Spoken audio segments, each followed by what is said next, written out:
amaqhinga asondela.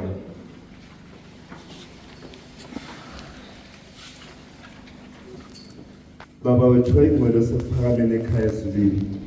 Ntambama ngamahola akho ayingcwele. Shabbat, a word which means to rest. Siyacela ukubana ngase size kuyona le ndawo. Sonke esilemcabango esithwalise nzima kasiphunyuzwe ngegama lika Jesu. Sonke indimo esibena le ndawo esikucelayo ukubana kasifise kangako ukubana sizwe ilizwi lakho likhulumisana nathi.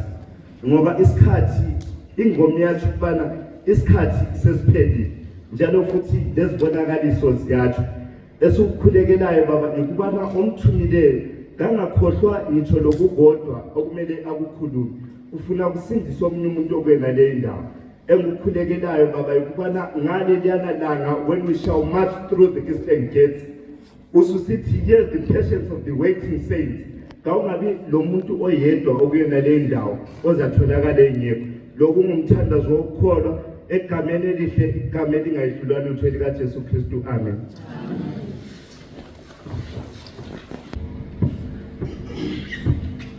Ibandla liyaphi ngelwa kusihlwa ngegama lenkosi uJesu amen. Iziphikane ezima ukuthi zilapha phakathi singekho phandle ingaliba ngemsindo mahara vele mina ngilomsindo wami.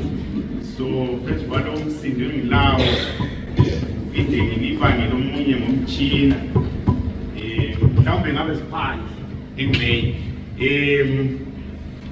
siyabonga kuba bosezulwini osesilondolozile ebudeni beosuku ebudeni beviki sesiphakathi kwamahola angcwele singabaphilileyo siyamdumisa ngakhona lokho.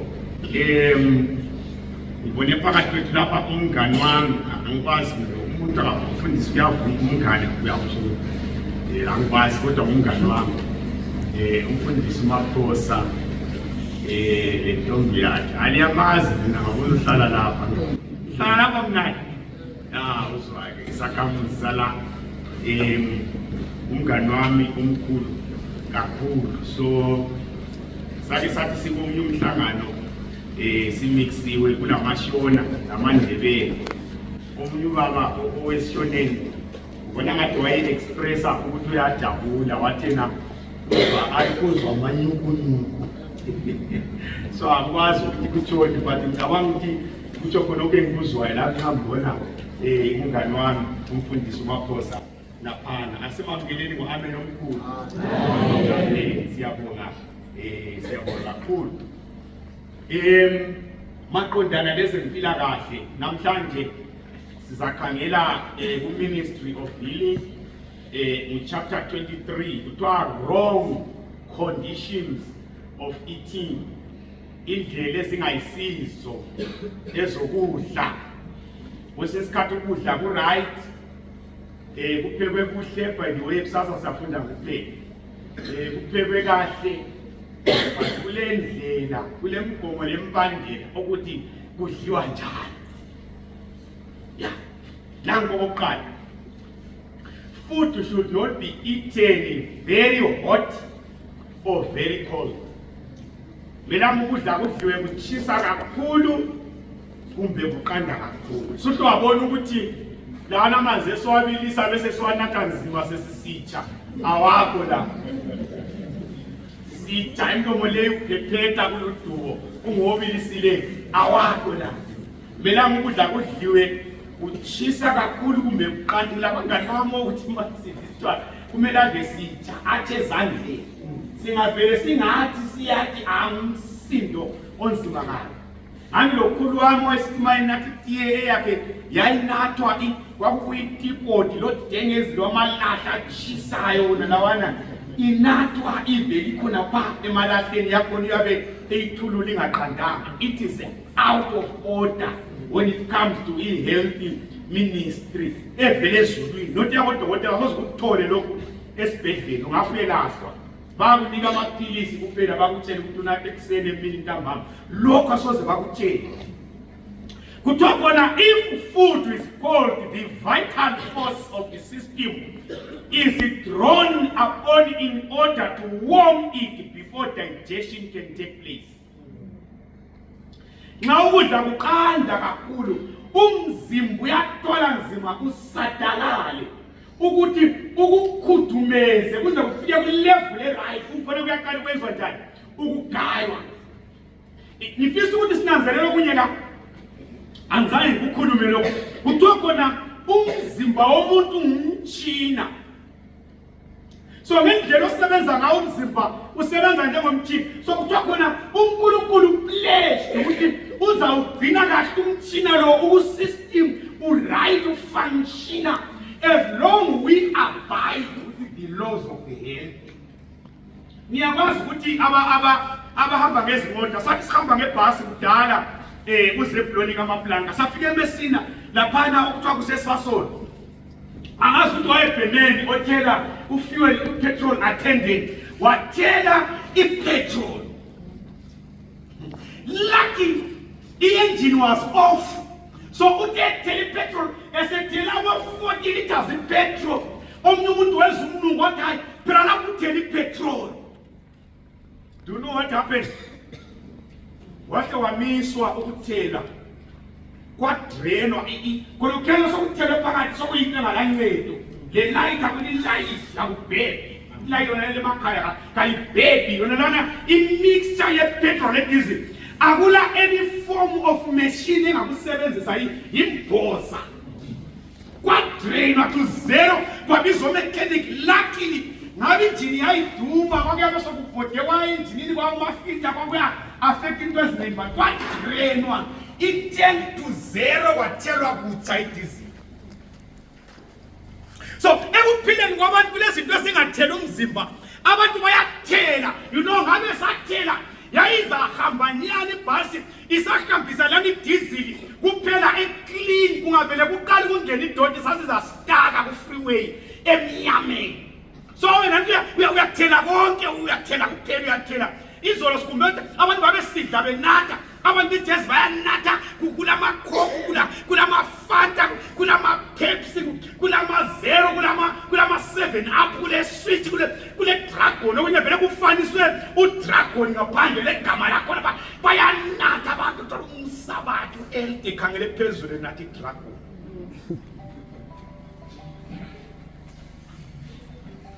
So umzimba umtshina lo ngumzimba lo uyasadalala. Same applies makutshisa kakhulu umzimba uyathwala nzima ukuthi ukwehlisa ukutshisa lokhana kuze kufike ku-level e-right. Mind you, that process of cooling it or of heating it to the right temperature yikungezwa kuhle kuwe. Angaze nqali kuzwanga lokho.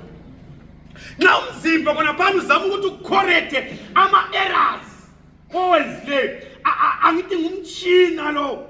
So indlela ofunctiona ngayo kumele kulandele izimiso. That's why nxa uthenga imoto yaphiwa imanual uthenga i-ayini yaphiwa imanual le isebenza ngamanzi kumele uthele amanzi athile uthele amanzi athile lapha wenze so lapha thela amanzi imoto kulama-manuali uyaqala uyivusa idume isikhathi eside ungayivusa uhle ureve uthi uhambe ingakaphakamisi oyi kuyayibulala.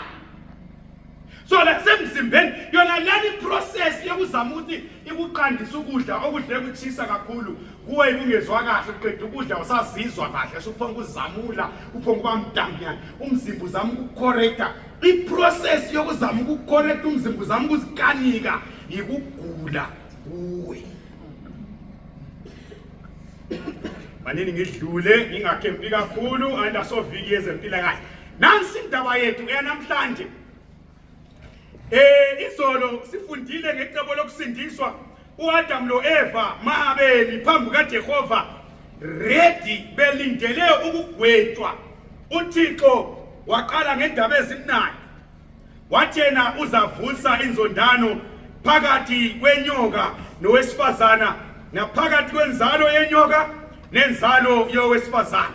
Safunda ukuthi iBhayibheli lami lithe lona inyoka izaluma isithende somuntu kodwa inzalo yowesifazana izaxokoza ikhaya. So lesi kwakuyisithembiso uAdam asiphiwayo. Ungafunda ke usekuGenesis isahluko ngo4 uvesi ngo1 ikwesukela khona indaba yethu yanamhlanje ithi yona uAdam wamazi umkakhe uEva wakhulelwa wazala uKhayini wathi ngithole indodana. First person owazalwayo ngeprocess after isono kwazalwa indodana okuthiwa nguKhayini. uAdamu wajabula wathi ngithola indodana kanti yakwazi ukuthola uhlupho.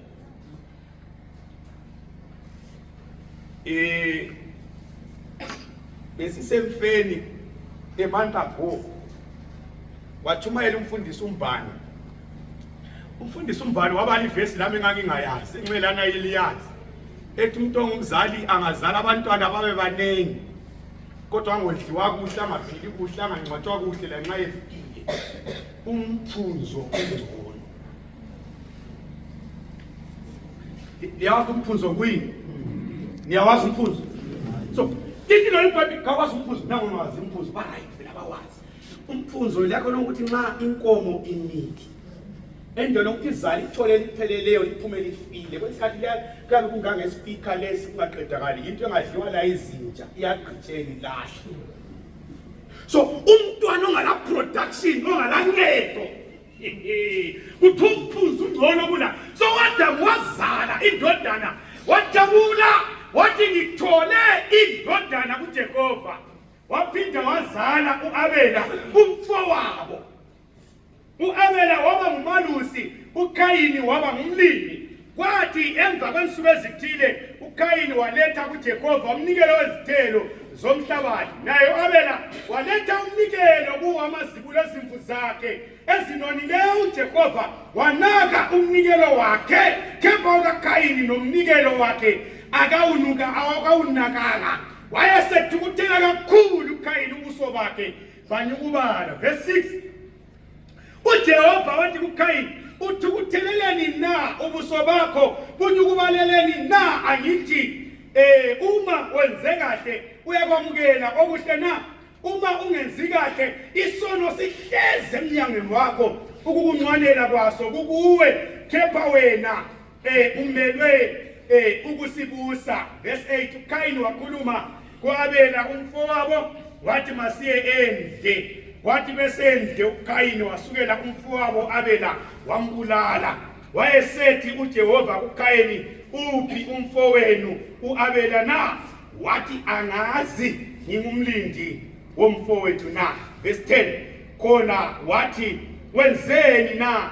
Izwi legazi lomfowenu liyakhala kimi lisemhlabathini. Uqalekisiwe emhlabathini ovulileyo umlomo wawo ukwamukela igazi lomfowenu esandleni sakho. Inkosi kusise ukufundwa kwelizwi layo. Amen. Indaba yethu khona pa. Indaba leyi imi ezigabeni ezimbili esiyakhuluma ngazo namhlanje. Isigaba esokuqala ukuthi labo abantu ngabantu bomuntu munye. Ngubhudi lomfowabo. uNkulunkulu watshela uAdamu, Adamu ngoba usuwonile inhlawulo yezono yikuthi kuchitheke igazi. Kumele kube ngamazibulo awamawundlu okuchitheka khona igazi, yikho ukuxolelwa khona izono. Wafuna uMahebheru 9 verse 22 ngaphandle kokuchitha kwegazi akukho ukuxolelwa kwezono. So abafana laba babili bapitcha ama-altare abo boyi-2. uAbela wapitcha yakhe i-altare, uKhayini wapitcha yakhe.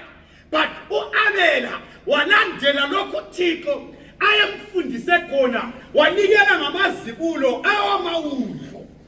uKhayini naye epitchela kitende endaweni ukuthi anikele ngamazibulo.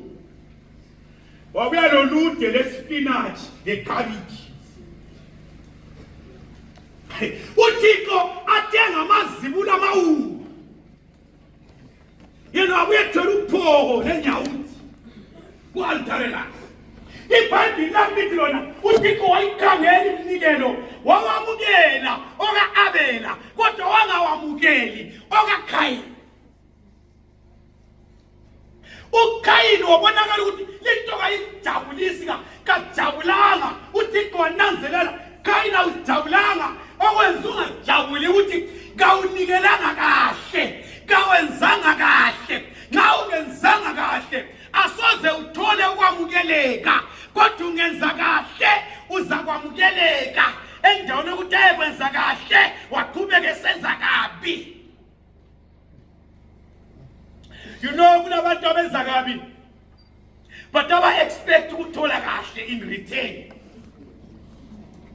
Sengike ngizwe kuthiwa khona intombi yami sithi ifuna ijaha elilungileyo, babuza baye inkosi bathi ulungile.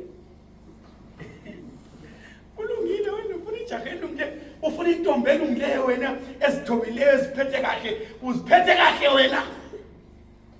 Wena unihlahla lameva kodwa ufuna intombi right. So uKayini ngenzi kahle, umfowabo wenza kahle. Ngithe ngifunda umoya wesiprofeti uthi wona impilo lendaba kaKayini lo Abela imela amaqembu amabili. Mana ngimfunde la, Cain and Abel represent two classes that will exist in the world till the close of time. Bamela amaqembu amabili azaba semhlabeni kuze kuyefika ku-2025. Iwaphi lawa maqembu? Ngawabantu abalalela umthetho kaThixo, labantu abazenzela okwabo. Emhlabeni esiphila kiwo kunabantu abakhonza okwabo abazibazele khona. Wangathi ngikhuluma into engaziwayo, ungayicula kahle indaba ekukhonza kwabantu zabantu okwenza abantu behlukane, abanye ngaphansi kwezihlahla, abanye batshaya ingungu, abanye batshaya ama-radio, abanye ngabangolwesihlanu, abanye ngesabatha, abanye ngolwesithathu, abanye ngesonto. Yikuthi kulabo Kayini abazenzela okwabo batshiye lokhu Thixo akutshiloyo. Yikho esikubala la. Zwani ukuthi kuthiwane eBhayibhelini. Hamba lami encwadini kaMateyu. Mateyu isahluko ngu-7. Mateyu isahluko ngu-7. Asambela phana siyekhangela uvesi u-15 uthena xwayana abaprofeti bamanga. So kunabantu ababeprofeta kodwa beprofeta amanga. Ngale ku-1 John bayavezwa abaprofeti bamanga. Kuthiwa lingakholwa umoya bonke futhi lingabalahli bonke kodwa bahloleni ngeso.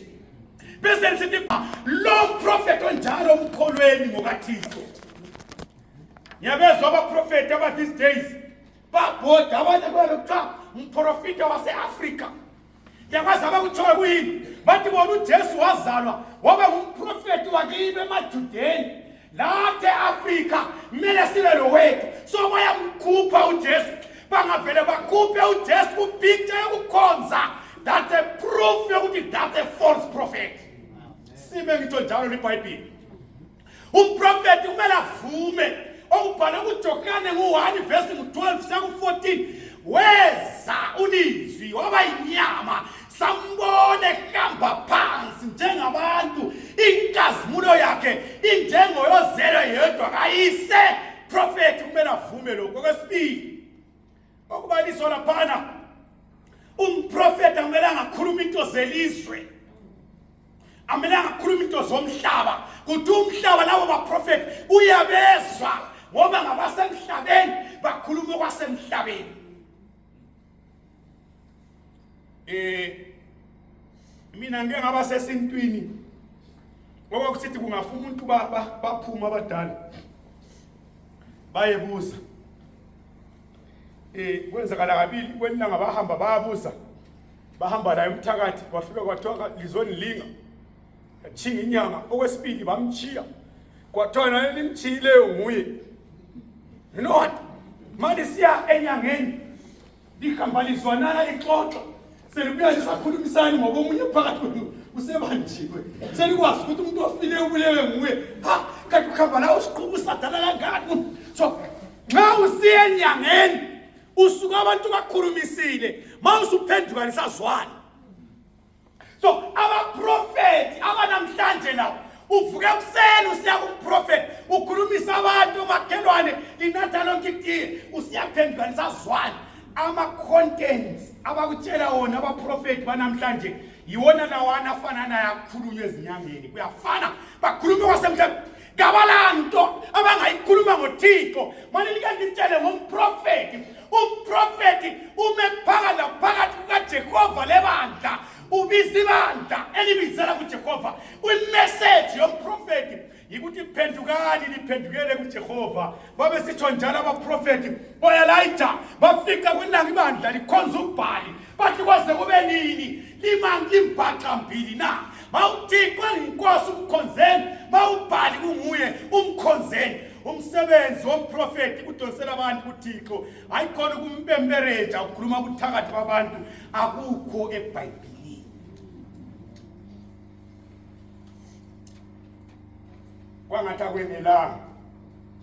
kwangathi akwenelanga mawusiya phambili uthena liyakubazi ngezithelo zabo kuthola abantu babuya bezambathiswa kwezimvu kepha ngaphakathi bezimpisi uKayini wathi esebiza umfowabo ukuthi baye emasimini into zakhe ise-friendly walk ubiza umfowabo mfowethu ake sibhodabhode lapha emasimini siyabulala so babuya becathi kayicacanga into yabo ukuthi ikulahlwa but imbathile yembathisiwe ubuhedeni ba-these days kunekepesi yesiKristu and abantu abaningi bathathekile bathi yisiKristu kade buhedeni obugqokisa ikepesi yesiKristu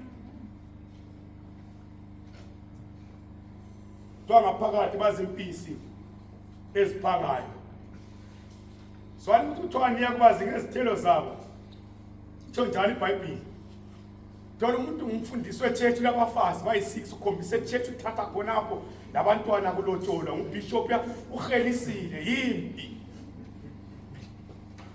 yimpi ekhaya kodwa ngubishop uthola iBhayibheli uSolomon uDavida why uDavida libhizi ngaye siwa lingokho busy ngaye sephendukwa kuPsalms 51 why libhizi ngoSolomon ewile lingekho busy ngaye esesithi vanity of all vanities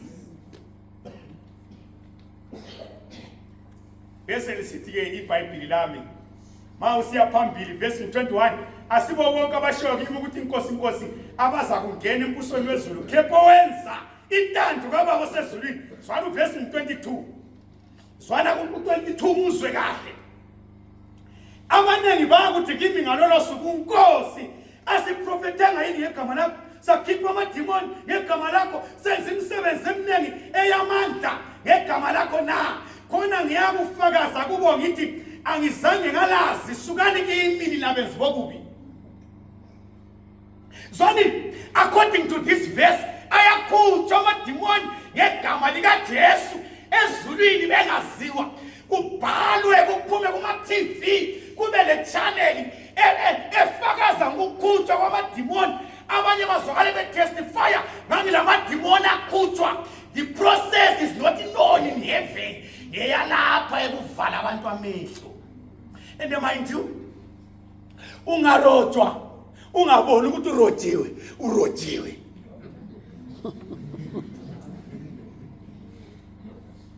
you know what abakhanda amafeki bakukhanda amafeki kwezimali mawuyithwele so uyakuthola $100 ngizwe ukuthi adideza ngithola uyakuthola $100 uyakuhamba ubonga so ukhukhumala ukuthi you know what ngithola $100 yeah 100 ule change yini khona lapho ngithola $100 ucabanga ukuthi uthola imali nxa sufika labana abakwazi ubale ama features abakhangelayo mzalwane lokhu yi-newspaper lokhu awutholanga mali khona udala manje uyabophisa ngoba la uyithethe ngaphi kuphi uyithethe khona mayitholakala kuwe ngabizwa amapholisa asubotshiwe but ukuhamba ukukhumala ungaboni ukuthi urojiwe warobheka ngoba kubuye kufanana into zakhona ziyazifanana so babephicha amatende bobabili so akhona amadimoni akhutshwa uJesu yathi anzange ngabalazi kodwa babewakhupha ngegama likaJesu so isimo konke abathi ngegama likaJesu abatho ngempela ukuthi ngegama likaJesu okunye zifeke kwangathi akwanelanga hamba lami encwadini efana nayo kaMateyu isahluko ngo-15 Mateyu isahluko ngesika-15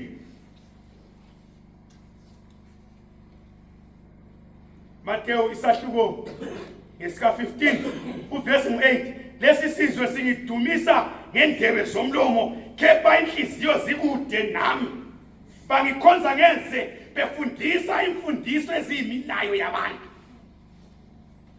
Uyakwazi lapho kunemilayo yabantu khona ukuthi kuthiwani?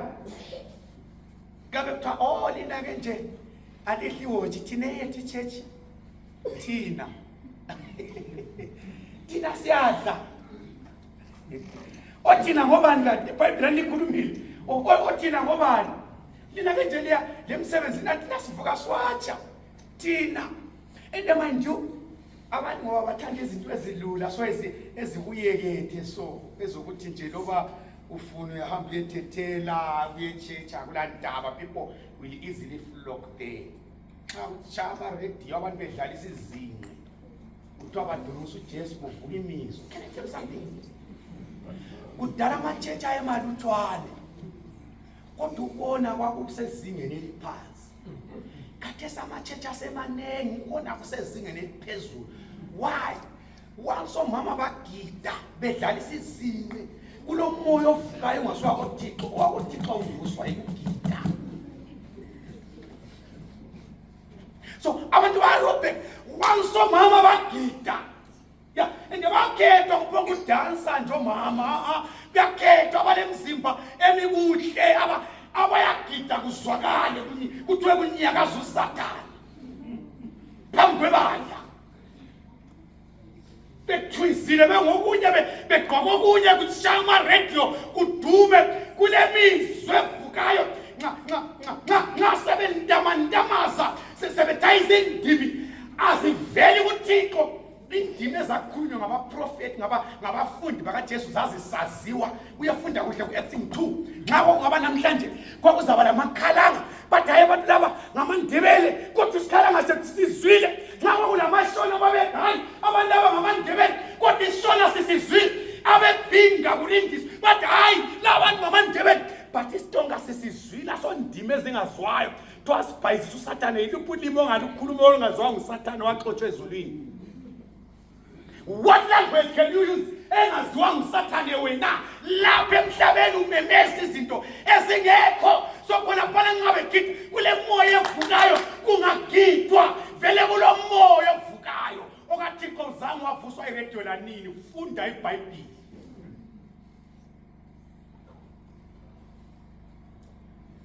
Imfundiso yakhona imilayo yabantu.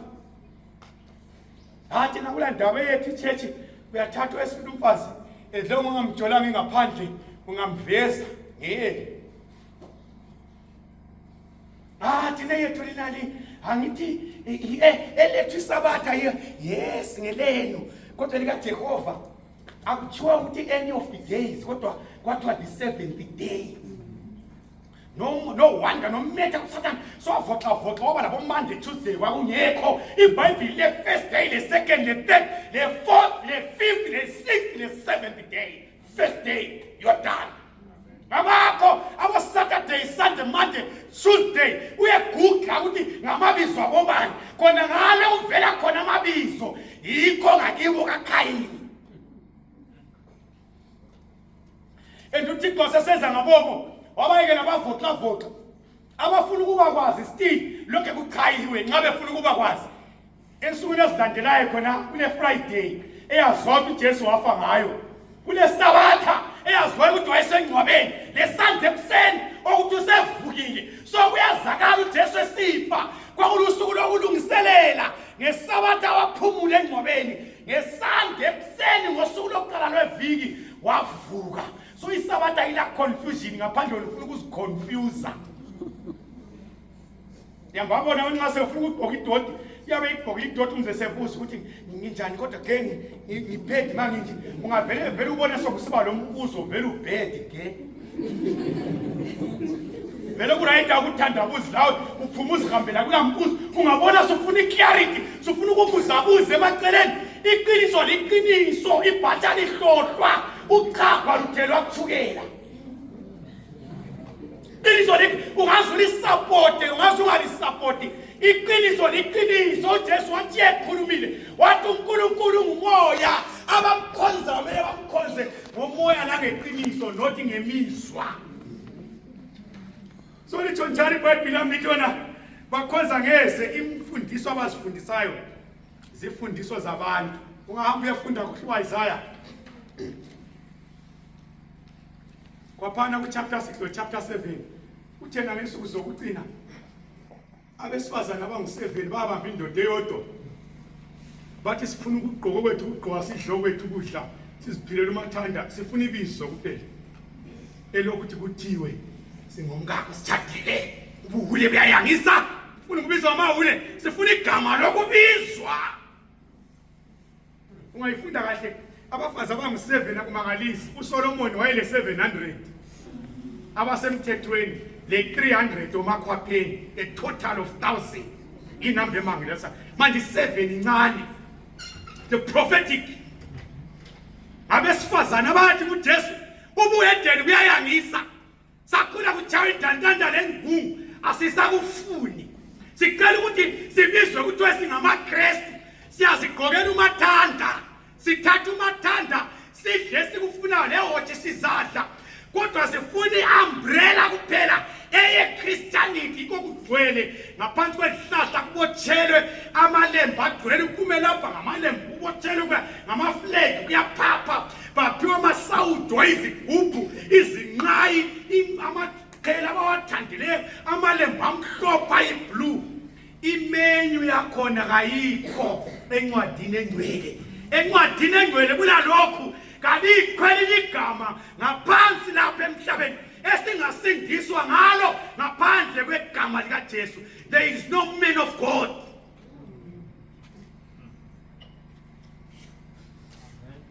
So uKayini utheni yasekothi umnikelo khona awamukelwa endlela ukuthi azizondele yazi ngithe ngifunda emini umoya wesiprofeti yaze ngikutholileyo nami kuthiwa abantu abalungileyo bangezwa ilizwi likaThixo lisilwa lalokho abayikho khona bayasuka bayekulwa labo.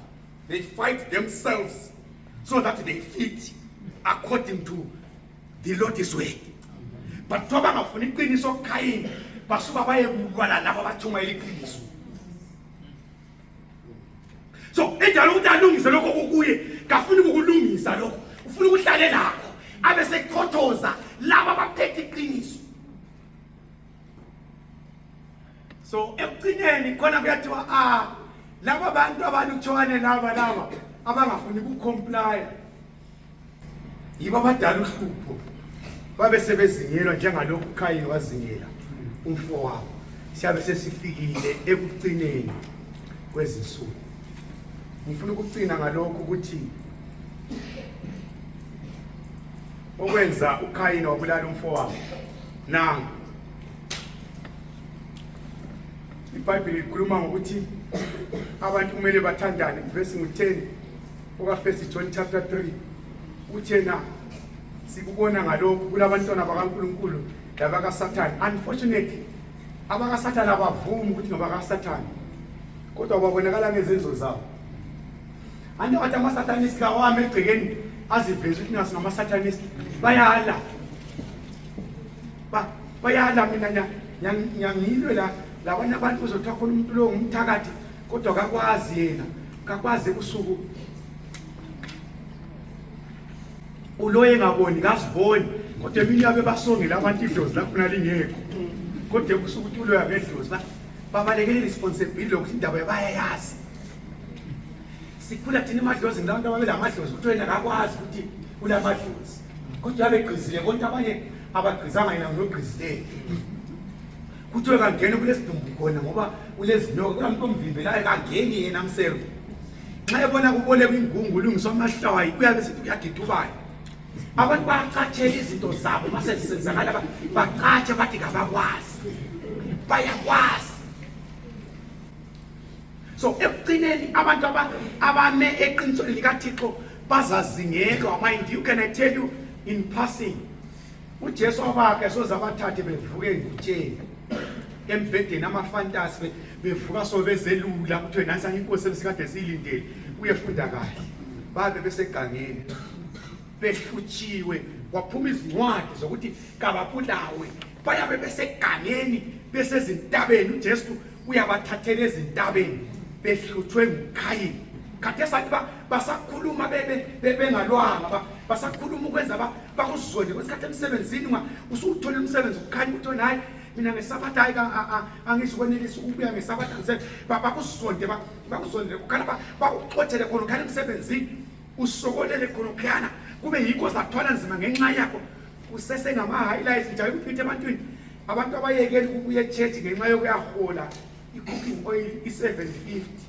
le-cooking oil bayekele ukuya echurch ngoba bayahola inhlanyelo okuyi-2 kg 10 kg to liyashaya lingu-6 usesengama-highlights uthi uJeremiah mawehluleke ukugijima labenyawo abamabhizu zabakwanisa na ama-trials aseqalisile bazalwane kukancela amakhiwa amazwisise kumele kuzwisise wena ungakazwisisa amakhiwa ngoba amakhiwa ngangazwisisi onozwisisayo kuJehova umnikazi wempilo uzazwisisa and uthathe i-action according to your faith not ukuthi umfundisi u10 ngoku-8 u10 ngumtshumayelo u10 but your own decision.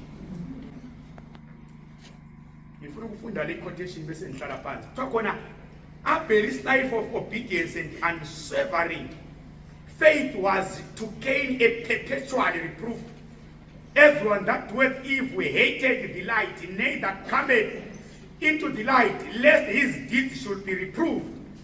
The brighter the heavenly light that is reflected from the character of God's servants, the more clearly the sins of the ungodly are revealed, and the more determined will be their efforts to destroy those who disturb their peace. uKayini uthiwa wabulala umfowabo kakulanto uAbela ayimotshela uKayini direct angazi ukuthi siyakuzwa yiloko uKayini uAbela kazange athethisa umfowabo amthethisanga balanga laye yena wayesenzela kahle kona awulanga la muntu usigqokela kahle kuphela isize yakho into wayesebenza ubani wena lona uzenza uEllen White ambona lona ugqoka nyesalukazi ugqoka kwakho kuhle uyabahlinikeza ugqokelani kuhle sisehluleka thina nanxa bekhuzwa kha kwesikhathi nxa kulosisi lwana ngathi uyi-example yokusiphatha yehluleka ukusiphatha njengosibani sokubahlukumezile ugqokelani kuhle wayena engajoli thina sijola uzenza ubani yena bakuzondela ukwenza kahle kuthiwa the more abenza kahle besenza kahle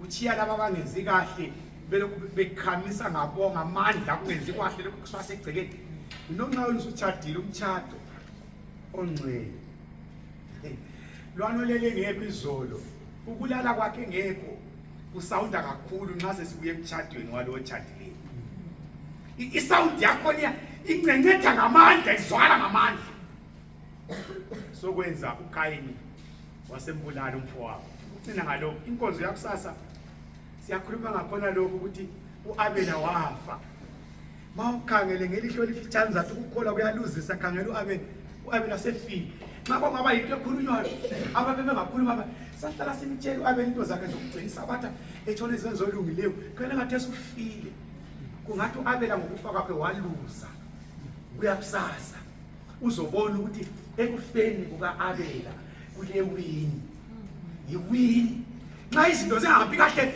bekugqibela because of iqiniso ugqibelekile yikho kule wini khona pha ababona ngathi bayawina yikho kule loss bongeke kuJehova kawulalutho ngafunda kahle iBhayibheli izakutshela ukuthi abathanda ukuphila kwabo bakulahlekelwa yikho kodwa babuzondayo ngenxa kaKristu bakugeyina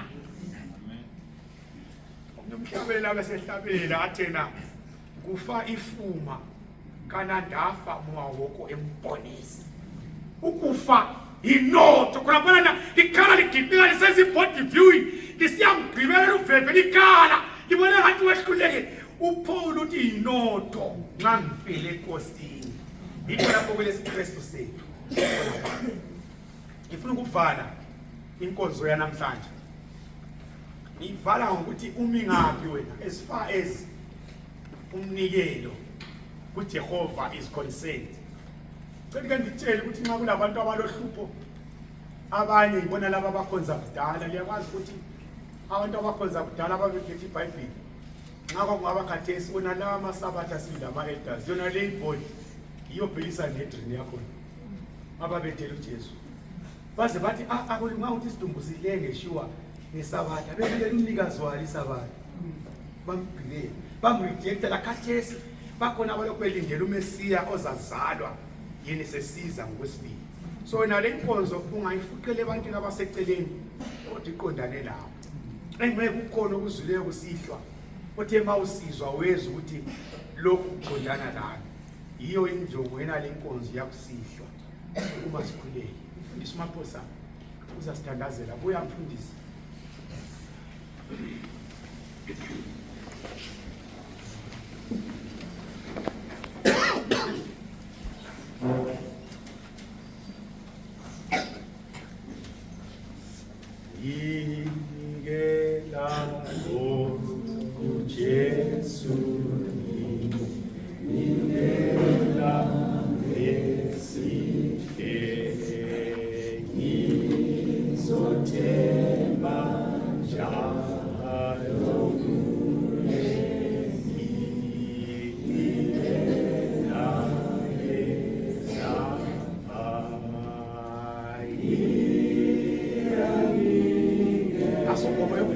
Imali, ingoma yokunikela inhliziyo.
Umemezela umbhabhathizo okuvikezayo enxenye ukhona phakathi kwethu othi ngiyafisa ukubhabhathizwa.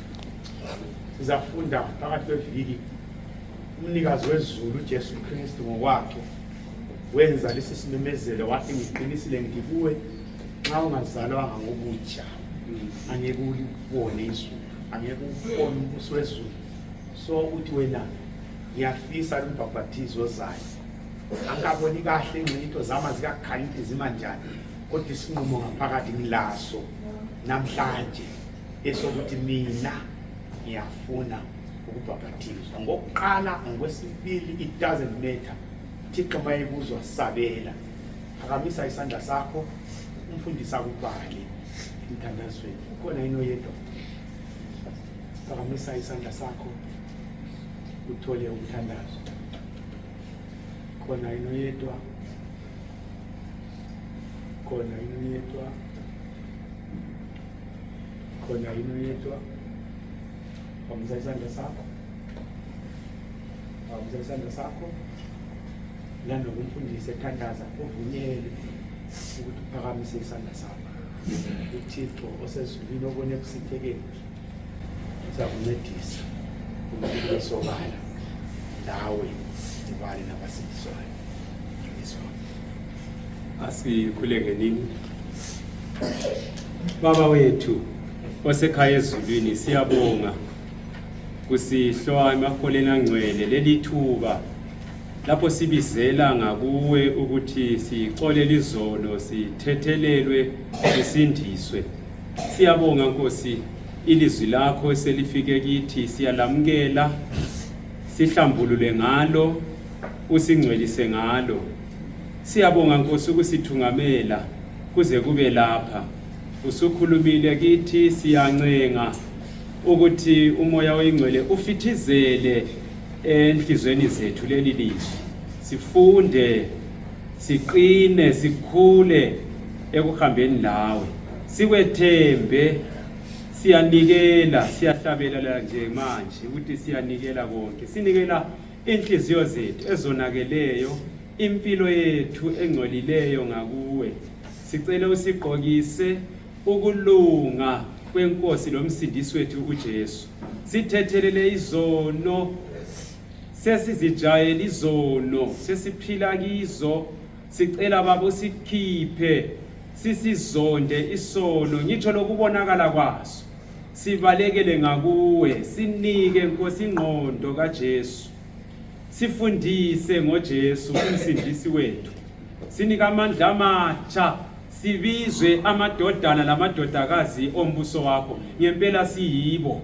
Loba amagama ethu encwadini yokuphila.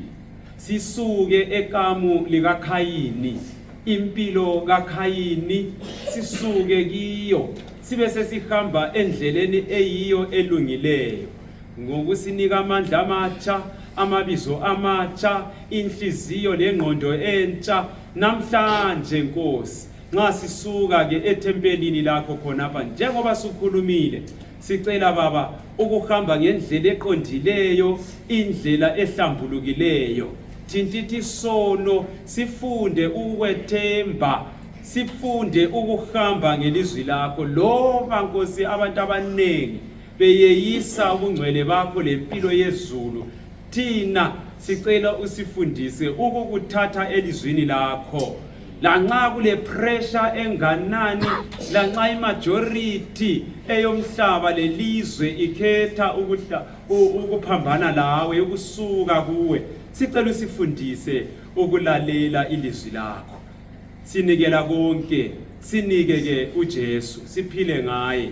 Ilizwi lakho siphile ngalo.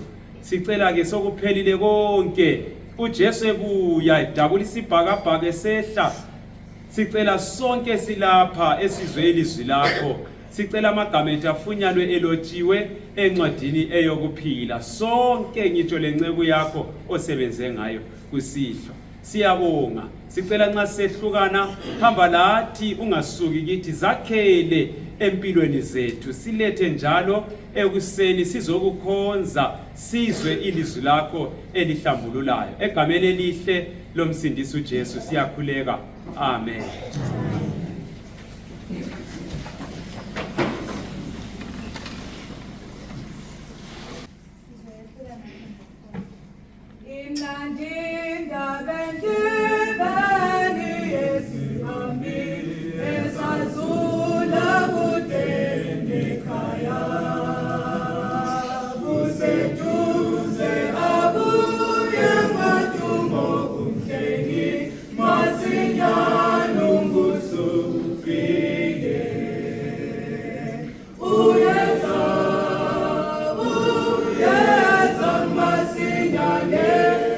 Yeah.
Wait,